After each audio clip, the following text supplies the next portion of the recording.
తలకొండపల్లి మండల కేంద్రంలో 3.5 కోట్లతో నిర్మించిన కోట మైసమ్మ ఆలయ ప్రారంభోత్సవం ఘనంగా జరిగింది. సర్పంచ్ లలిత జ్యోతియ్య ఆధ్వర్యంలో నిర్వహించిన ఈ కార్యక్రమంలో ముఖ్య అతిథిగా మాజీ mission Bhagiratha vice chairman Talakondapalli ZPTC Uppala Venkatesh దంపతులు హాజరయ్యారు.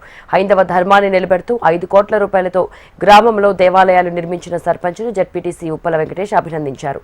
సర్పంచ్ల పదవీకాలం ముగిసిన నేపథ్యంలో రాష్ట్రంలోని సర్పంచులందరికీ అభినందనలు తెలియజేశారు.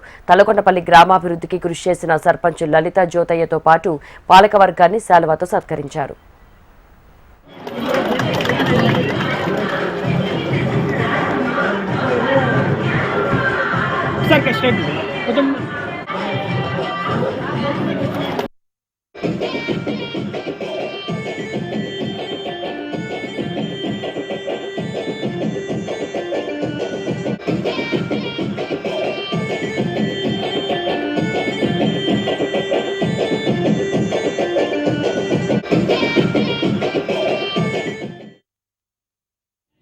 తలకొండపల్లిలో పోచమ్మ దేవాలయాల నిర్మాణానికి 4 దేవాలయాలకు ఈరోజు 1 కోటి రూపాయలు వెచ్చించడం జరిగింది ఈ గ్రామంలో ఈ 5 సంవత్సరాలలో.